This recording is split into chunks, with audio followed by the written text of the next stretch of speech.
Jake Mondello versus Ben Friedman at 6-0.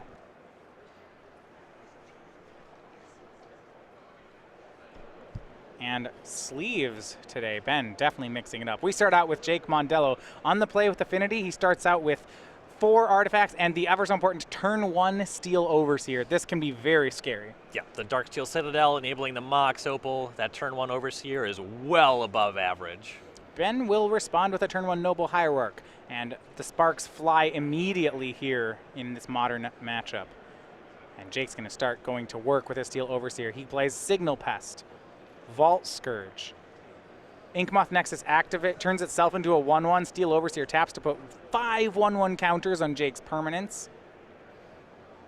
And he is going to start the attacks with that Ornithopter. And when it comes to being vulnerable to something like Lightning Bolt or Path to Exile, Steel Overseer is the most vulnerable kind of 2-mana spell you can cast on turn 1. However, when there's no removal spell, as you can see, it runs away with the game very quickly. Now, Ben did fortunately draw Path to Exile that turn, so he may have some game here. One of the ways to attack Bant is going wide, and Jake's doing just that. Yeah, even with the Path on the Overseer, it's already generated 3 additional power on the creatures just on the battlefield, and that counter on the Inkmoth Nexus as well. So the Overseer has done a lot of work, even if it gets Path right now. Well, this is interesting. So we see an Ancient Strings from Ben. It reveals an Engineered Explosives. And there may yet be life on the Bant Eldrazi side. There's a lot of cards with similar mana costs on Jake's side of the board. There's a Path in Ben's hand. Maybe he can answer all these things. You really want to Path the Overseer right away, though Ben's likely thinking about just casting explosives on 2 here. Using that, you'd clean up the Scourge and the Overseer, then you're left with a 2-power Signal Pest and a 2-power Ornithopter. Maybe that's manageable with a Path plus something else. If you can get an Eldrazi Displacer online, you can blink away the Ornithopter. So his options here, he can either Path the Overseer before letting Jake untap, or he can set an Explosives to 2, really clear out, take a big hit, and then clear out the board the next turn. Yep. We'll see which way he wants to go with it. And it might be that 2 to cast Explosives and then 2 to sacrifice at the next turn is just more, like, Ben may not have time for that. The Explosives loses a ton of value if he paths here, just has a card in his hand. Currently, there's a 2 mana creatures, but everything else has varied mana cost. We have a 0 mana Ornithopter, a 2 mana Vault Scourge, and a 1 mana Signal Pest. So you are losing a lot of value by cracking it on any other number than 2. Also, Jake just knows about the Explosives because of the Ancient Stirring, so he's not going to commit something like a Cranial Plating onto this board. Yeah, so if he puts the Engineering Explosives on 0, he'd hit the Mox Opal and the Ornithopter. That's not bad. On 2 mana, he gets the Steel Overseer and the Vault Scourge, and on 1, he gets the Signal Pest. So 1 is pretty much right out for numbers that you would go for. Ben will cast Eldrazi Temple. That can accelerate him. Certainly won't help him cast Engineered Explosives on 2. And you see, Engineered Explosives reads non-land permanent with converted mana cost, so there's no way for Ben to get that Inkmoth Nexus. Right. And Ben has chosen Noble Hierarch will cast Path to Exile on the Steel Overseer. So Jake will not get to untap. So that's the last of the 1 counters for now. He does get a basic land out of his deck. He actually plays 2 this weekend. It's a 1 mountain and 1 island.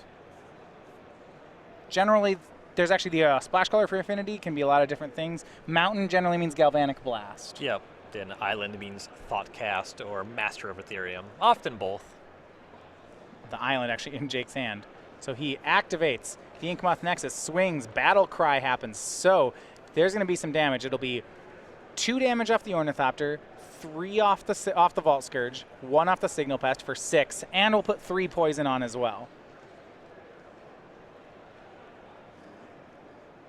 And Springleaf Drum from Mondello. And Jake is out of gas here. His hand, he just has that island hanging out. That's his last card. So he's just kind of got to make do with what he has on the battlefield. Now, this is a really good start, given that he got that 1 activation out of the Steel Overseer. That produced a lot of pressure here, as Friedman lost a third of his life total on that turn. Of course, a 2-turn clock, and then the Inkmoth Nexus hanging out, even if Ben's able to clear up the board a little bit here. So there's a lot of pressure for Ben to clear these up, and notably, everything on Mondello's side of the battlefield just has flying. The Ornithopter, the Signal Pest, Vault Scourge, and that Inkmoth, they all fly, so something like a Thought-Knot Seer doesn't really impact anything. if he had like Eldrazi Sky Spawner, that would be reasonable here. There are 4 copies in his deck. Can Ben counter race? You know, something like Reality Smasher here into another Smasher. I think he's just a turn behind. He has to have Smasher plus Smasher removal spell. Yeah, it looks like he takes a more defensive situation. So with that Eldrazi Temple making 2 mana, he'll cast Eldrazi Displacer. That one actually could be pretty good at playing defense if he stabilizes. Yeah, Displacer is really great. It'll help him get that point of power off the Ornithopter. If he can get a removal spell for the Signal Pest, he can really pump the brakes here. Now he has some options. He, with his remaining 2 mana, can cast Engineer Explosives or a Talisman. He's going to cast Engineer Explosives for 0 and sacrifice it. So down goes the Mox Opal, and down goes Ornithopter. Ben's remaining hand. Oh, wow. Hold on. Jake's going to play Cranial Plating. Maybe this doesn't matter. It's a phenomenal top deck here. Ugh, scary indeed. Now Jake has to decide between regular damage and poison. Yep, Ben is on 3 poison, 12 regular damage in.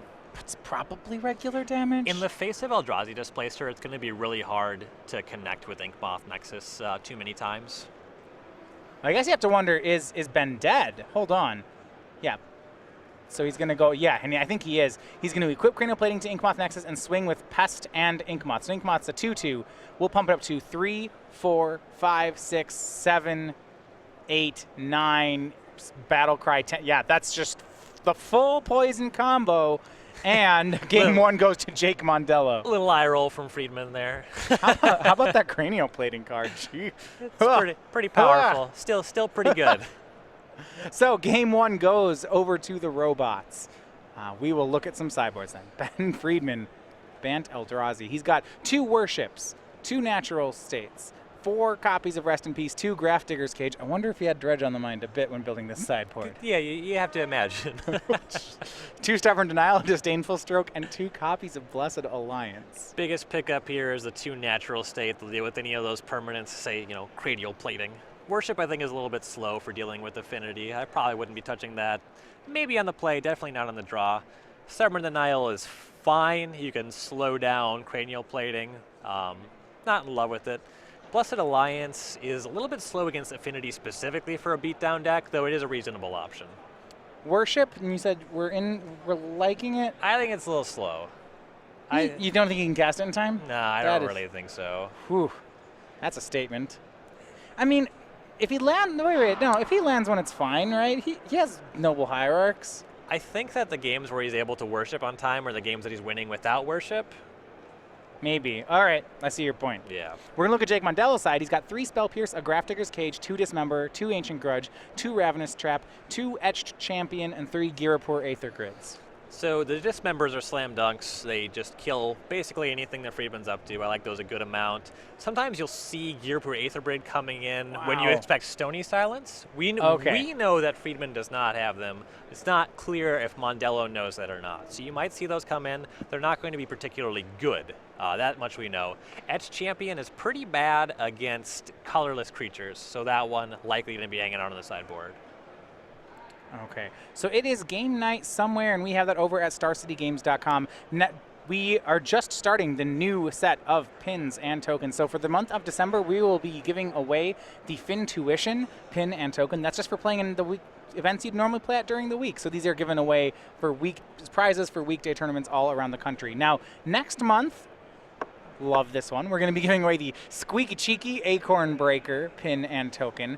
Your favorite goblin, or maybe is it squirrel? Kind of hard to say. Could be both. It says it's a goblin. I don't know, some kind of squirrel goblin hybrid. Oh, chipmunk. I suppose it's supposed to technically be a chipmunk, not a squirrel. I believe you. I'm not All right. a tech. I'm not an expert in the field. So we get to debut our newest one, and this is for February. If you get signed up right now, you can get the Corgi Firewalker. This is your 1/1 soldier. It's got pro red. It's great in the burn matchup. It's not a bad one. I would not want to burn that Corgi. Turn 1 from Ben on the play is going to be a copy of Noble Hierarch. Cast that off Brushland. Down a game is Ben Friedman. Both players with 6 wins already a lock for day 2, but of course looking to have a much stronger weekend than that. We go to Jake, Inkmoth Nexus, Memnite, Vault Scourge. Is that it? Mocks Opal, but then yes, he says go. So he played the Opal here, though if he had a Galvanic Blast, that would definitely be pointed at Noble Hierarch straight away. Once again on Ben's side, it looks like we have a lot more controlling of a strategy. You see he plays Eldrazi Temple. He's got Path to Exile, Engineered Explosives, and a Talisman, so he's still on the kill most of the things lines. Yep. So Talisman from Ben, Engineered Explosives on 0 and sacrifices it, and this is a big punishment here. Yeah, for Jake playing that Mox Opal and not generating any mana, he just lost it for no reason. Now it's possible that Jake was trying to bait the explosives on 0. It's kind of been stock for 3 copies of explosives to be there, so maybe he has a hand that's heavy on 2s that he wants to have on the battlefield at the same time. If you had another Opal, that would make sense. That's also another reason. He will play Arcbound Ravager and connect for 1 with the Vault Scourge. We go back to Ben Friedman. And Ben has just been ramping away. Last turn he played both a Talisman and a Temple. So he Ancient Stirs here, and he actually set up with his lock piece. His last 2 cards in hand are Eldrazi Displacer and Drowner of Hope. Yeah, it's a combo deck. I mean, those 2 cards together, it's unlikely that Jake will be able to beat them. Yeah, he'll need to be able to blast away the Displacer, and then he's still under pressure. And Ben stirs into an Eldrazi Temple and just plays Drowner on turn 3. All right, then. That's 2 mana. That's quite the clip. 2, 4, 6. That's a reasonable mana curve. Cranial Plating onto Vault Scourge for Mondello, but that's not going to get to attack. It's tapped with the Drowner. Back to Ben. And this is going to be pretty short. I think when Ben shows the Displacer here, Jake may be out of options. Yeah, Jake already demonstrated on an earlier turn that there's no Galvanic Blast in hand. Won't take too long for Friedman to kind of snowball out of control with this Displacer Drowner interaction. Powerful starts from both players. The turn 1 Steel Overseer, game 1 for Mondello for Ben. A 2/4/6 just off his lands, right? Eldrazi Temple was once a piece of conversation for a card to ban in Modern, and you're kind of seeing the full power of the card here. Yeah, it turned out that Eye of Ugin got the axe. One of the 2 had to go. Yeah, at least one.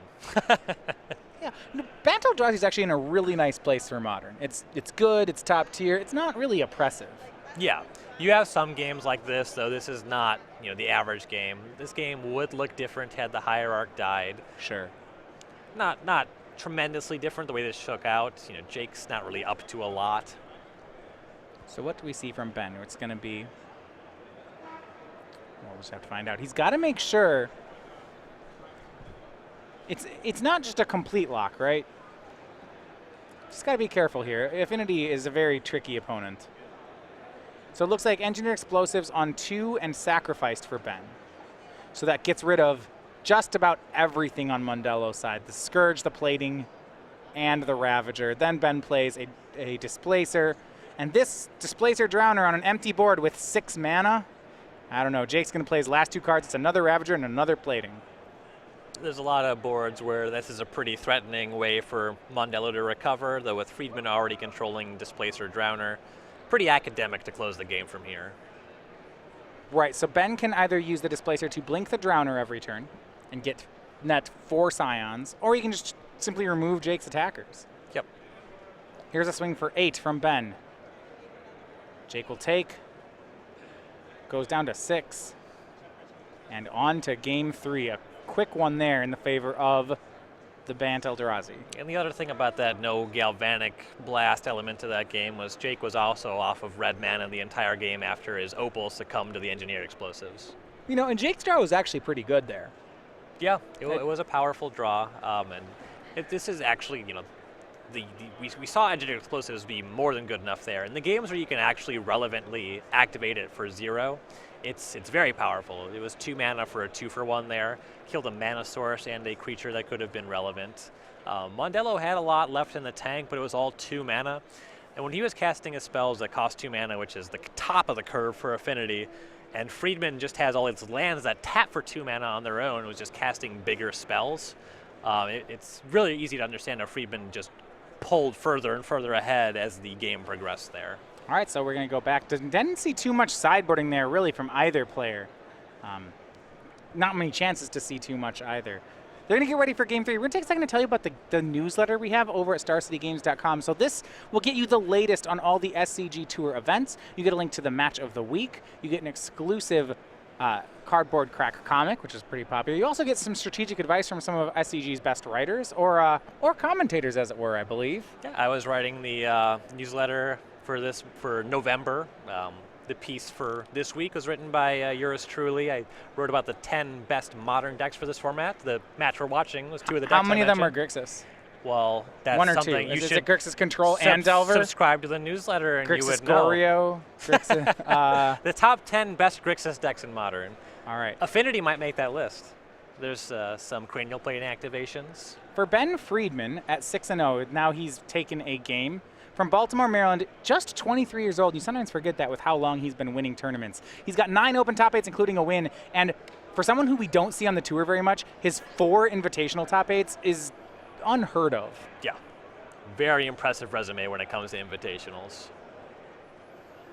Looking to add a 5th one to the resume this weekend. Jake will start on the play for the 3rd and final game. He starts on Inkmoth Nexus, but no plays at all as we go back to Ben. You should expect something big coming up. Definitely some kind of 2-mana Haymaker, Arcbound Ravager, Steel Overseer. All right, turn 2, just Steel Overseer, and he passes. Ben will take a ton of damage here and dismember away. So that's 5 damage. He goes to 15, but no Steel Overseer. Back in Extended, I used to crack a fetch land for an untapped duel of Thoughtseize a lot. It was a different time in my life. If you're not willing to pay 5 mana to interact on turn 1, you didn't want it bad enough. Would you fetch for a shock for a dismember on turn 1? Oh, certainly against Infect, right? What if you had Probe? Anyway, Jake plays Master of it. So Ben, turn 2, plays an Eldrazi Displacer. Jake's response, Master of Ethereum. We go back to Ben for the 3rd turn. It's currently a 2/2 Master of Ethereum, not the largest, of course. Friedman's deck, no red mana, no real way to punish it based on size. Though he does get to out-combat it with Eldrazi Displacer. Yeah, it's just I don't know why they call him a master. He's just a 2/2, and Eldrazi don't care about that. Gray Ogre of Ethereum here making an appearance. Well, he may be sent to exile nonetheless. Ben has one at the ready in his hand. Among the best targets for the card in this matchup. Breeding Pool tapped. Eldrazi Temple, he taps for a Talisman, paths the Master of Ethereum. And so the reason to path it now, because it gives Jake an extra land, would be to hit with the Displacer, I suppose. He could do this on upkeep, and I'm a little curious why not. Yeah, his creature was already larger in combat. If you let Jake draw a card, you're technically playing around something like a counterspell from Jake. Maybe you think that he's going to do something that'll disrupt that somehow. Back over to Jake. And Jake's hand has been pretty high on mana costs. You know, not that low to the ground opening you expect. So it'll be Cranial Plating from Mondello, Arcbound Ravager. I like this. Memnite. Equip Plating to Memnite.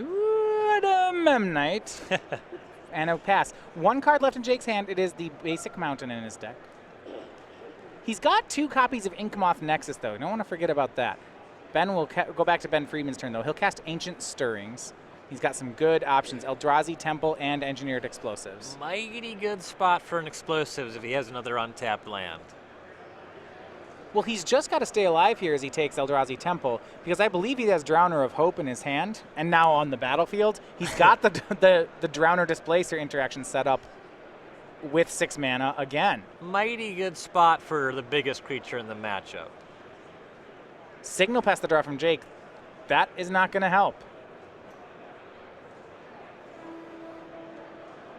Jake can try to set something up like a big Inkmoth Nexus swing with the Cranial Plating, but the Scion tokens and the Drowner of Hope will enable Friedman to just tap that down. Signal Pest from Mondello.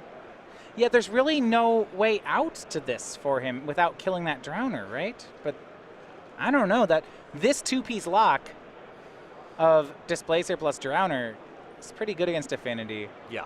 And I can't go without saying, Ben, in this game and game 2, double Eldrazi Temple both games. That's why the deck got banned. Yes. This is actually the kind of game that you might play in the format before the bans. Yeah, during Eldrazi Winter, it's like, why do all your lands make so much mana? You're playing Drowners on turn 3 every game. Stop it. So Jake's going to attempt to attack, but before attacks, Ben will use a Scion to tap the Nexus with Cranial Plating.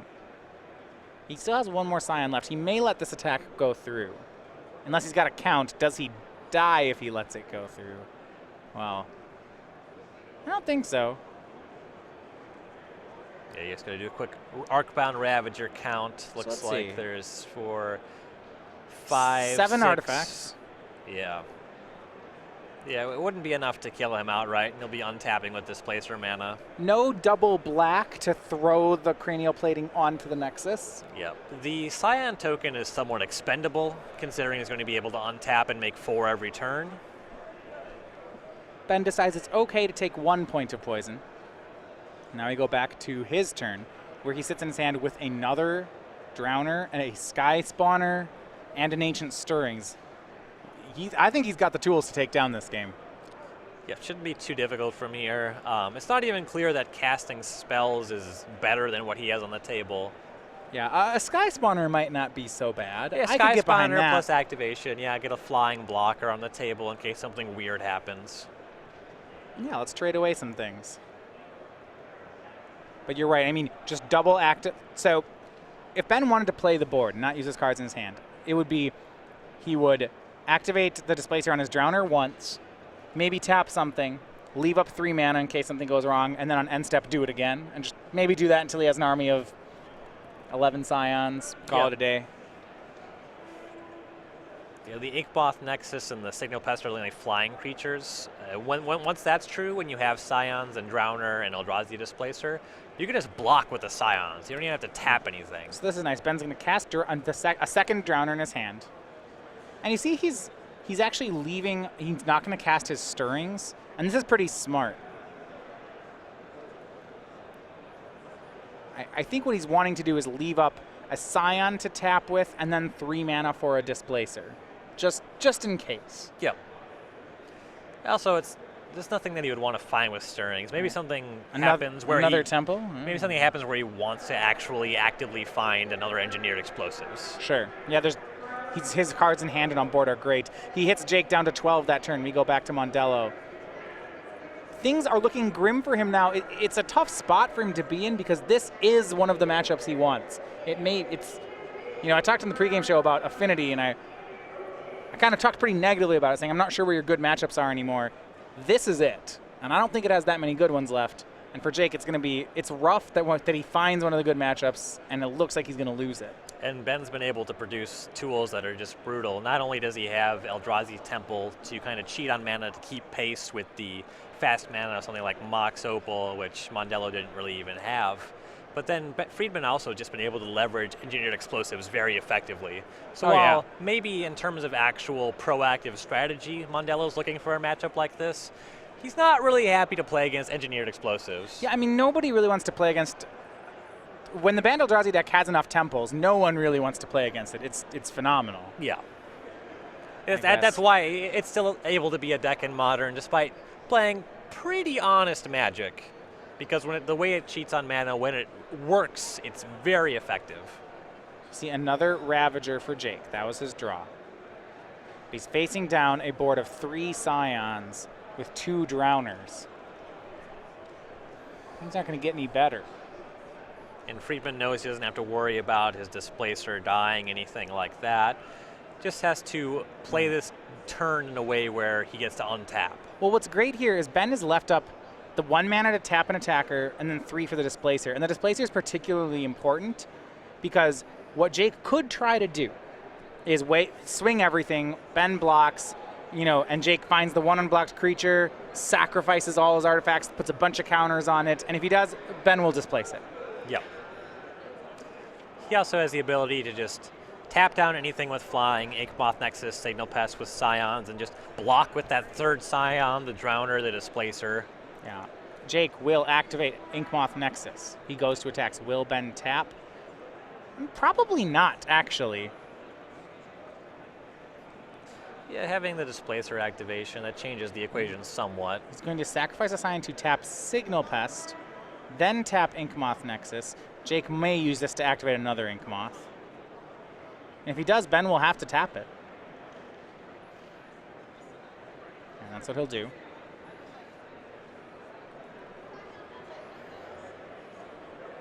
Activate a second Inkmoth. Ben will tap that one as well. Is there a reason this is better than just leaving up the Displacer? I suppose it doesn't matter. Ben's in a pretty great spot both ways. Yeah, you know, technically he's not making use of the Talisman, but he got to tap everything he wanted to tap. And from here, if Jake makes any attacks, Friedman actually has 13 power on the table against Jake, who's on 12. And he'll be able to activate Displacer twice and just kill Jake. When Eldrazi Displacer's ability only requires tapping 2 lands instead of 3, it's really a good card. Yeah, if he had another temple here, he would win on the spot. Yep. Does not appear that he does. So Ben looking to win on the following turn. He gets a free attack with a Drowner, and then he gets to displace that a couple times. The Displacer does tap things when they re-enter the battlefield. Yeah, Displacer exiles target creature, then it enters, return it to the battlefield tapped.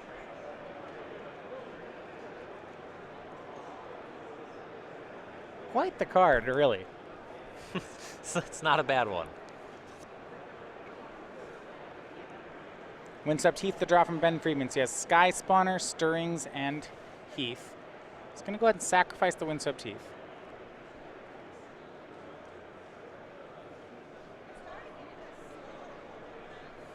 To get a basic forest. Looks like he's going to go for Ancient Stirrings. Is there something he's looking for? I suppose maybe an Engineered Explosives. A Spellskite. Actually, Reality Smasher? No, I don't think that changes any of the combat on this turn if you find Smasher. Explosives. You see he had an option of Sky Spawner and Drowner and went immediately for Engineered Explosives. I think that was what he wanted. I'm not sure he's going to... Yeah, we'll just see what Ben's up to. Explosives on 2 makes it so he can play this game just a lot more recklessly because the Cranial Plating's off the table, the Arcbound Ravagers are off the table. So I'll just play it and crack it immediately, but he might die if he does that. Yeah, I guess he has to tap off of his Displacer activations. That's a problem.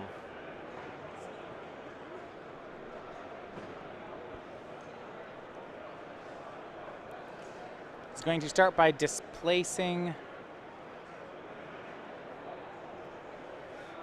Well, we'll see.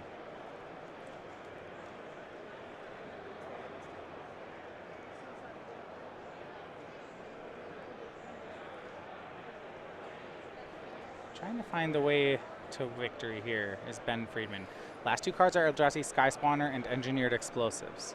Yeah, there's no way for him to win on this turn. Yeah, so, I mean, he may just not be able to play either of these cards. Yeah, his best line seems to just be the double displace on the Drowner. Yeah, maybe one on the Drowner and just leaving up the second one. Yep, that's also That fine. way Jake can't all in on a Ravager. Or on another creature using Ravager. He's going to cast Engineered Explosives on 2. He's got different plans.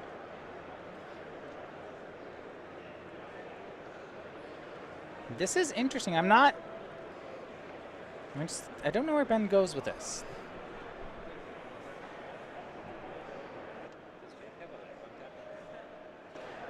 No lands on tap, so Ben cracks the explosives. Now, Jake, there's no way that Jake can sneak these counters onto Inkmoth Nexus. Right, And that's very important. Yeah, the only flying creature that he could suit up would be the Signal Pest. 12 damage is a... Could be enough. It's a bit more than taking 9 poison.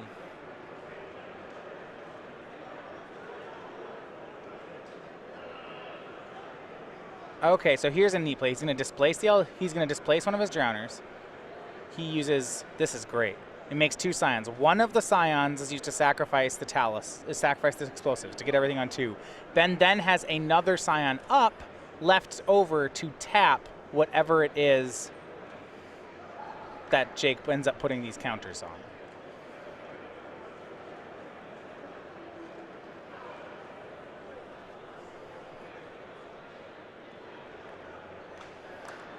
If,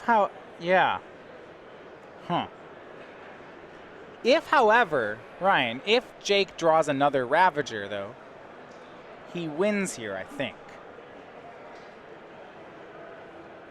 Right? If he ends up with all the counters. He does have 2 Ink Moth next eye. So you play the Ravager, activate both Ink Moths, whichever one Ben doesn't tap, put everything on it, win game. Yeah, looks like he'll be able to get exactly 8 modular. You know, the Ravager here is, well, no, this Ravager has to modular somewhere. It's getting killed by the explosives as well. Right, so he'd have to like, you're right. Yeah, Yeah, there's no way to do it. Yeah, it's still on the table, but it is dying. Those counters are going away. Yeah, and they don't move. Okay, it's going to be harder. Yeah, the modular does not carry forward. So this 4/4 Mem Knight is pretty irrelevant against the 5/5 blocker. That's where those counters end there. Pass. Back to Mondello. I mean, Ravager still might be a good enough draw. We'll see. Can he do anything? There were no attacks that turn from Ben Friedman. And Jake does not hit, and he'll extend the hand. It is Ben Friedman piloting Bant Eldrazi to 7-0. Now one of the 3 undefeated players left in the field. Great start for a gentleman with a number of invitational top 8s already. Yeah, 4 looking for his 5th. Still looking for that first win, but he's joining in very elite company if he can get a 5th top 8. Maybe make an Eldrazi Scion token. That would be good, yeah. Well, congratulations to Ben. One more round, though, of Modern to go.